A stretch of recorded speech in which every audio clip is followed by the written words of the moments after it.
Hey there, I'm back to talk about my visionary state experiences some more. And just so you know, I've been talking about this a while, and so I tried to label these all the JodyVision so that you know we're talking about my visionary state experiences growing up. And in this case, I've been talking about when I met Billy, and I was in kindergarten at the age of 6 in 1982. So this is the third time I would meet him, and I've been having a rough time with the school kids at the bus stop, and I really didn't want to go to the bus stop. I was just really dreading it this morning because the kids are just bullying me all the time, and so I was kicking this rock down the road and telling my sister I really want to go to the other bus stop and see what that's like. And she said, "So why do you want to go over there? Is that because that's where Billy lives?" And I'm like, "No." Like she was trying to make me embarrassed, like somehow she knew about Billy.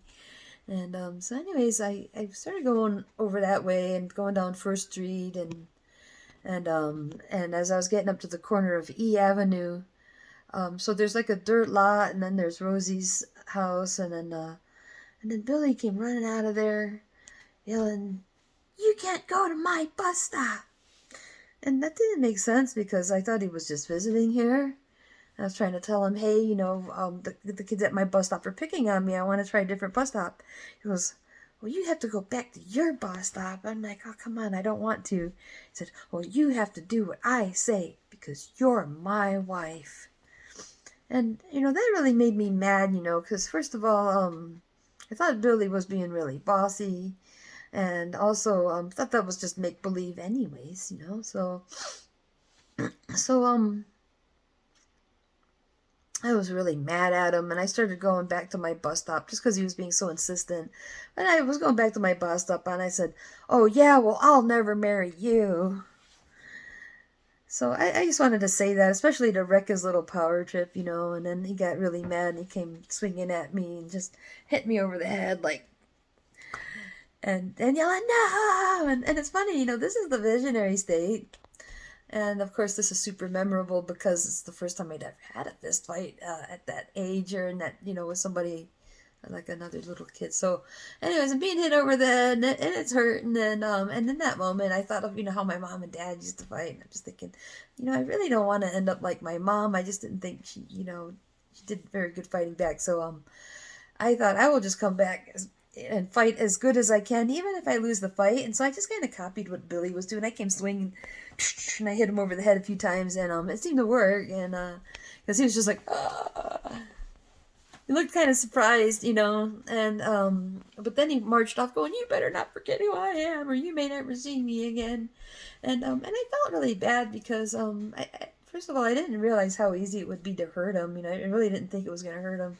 Like it just seemed like as hard as he was hitting me over that, he's probably gonna be hard to beat. So anyways, I felt really sad, and well, before I walked off though, I noticed that he was wearing like a dark blue hoodie and shorts. So I don't know if that's how Billy used to dress. And I also noticed his curly hair as he was walking off. So just remember him so vividly, and then walking off and crying all the way back to my bus stop. And just, I felt so bad because I just feel like I ended our friendship, And so when I got to the bus stop, and my sister asked me why I'm crying, I said, "I just beat up Billy." Now again, this is all in the visionary state, and I think the very next day I was kicking that same actual rock down the street. So um, the deja vu was kicking the rock down the street, so everything happened but me going to Billy.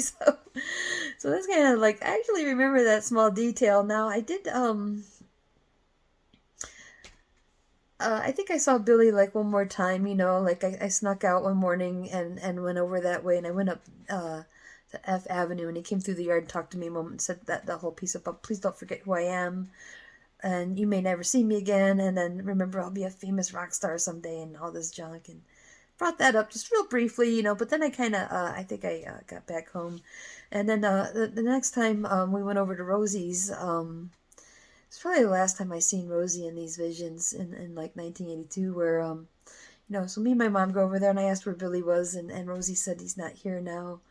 She said, "You're not going to see him for a very long time." She said, "You guys are going to be much older by the time you see each other again. So I really didn't think I'd see him again for a long time, but I did. Run into him again a couple years later, and so the next couple of videos I make, I'm going to bring that up. So anyways, this was a visionary state experience I had, in 1982, and I remembered it as a real life experience. I thought this was the first fist fight I'd ever had. And then the very next year, I got into a fight with another little boy. That's the funny thing, me getting in fights with boys. Well, there was a little boy named JP at the bus stop the very next year, and he was kind of trying to impress the other kids. They were all into, like, slamming me and putting me down, bullying me, and this kid would get in my face and just say all this mean stuff, and he was actually walking me down, and he had me walking backwards, and then I think I just made fists, and I came swinging at him, and I gave him a bloody nose. So this is the real time I ever had the first real time I'd ever had a fist fight with a kid. Otherwise, I had a visionary state experience the year prior to that where I got in a fist fight with Billy, which I never understood.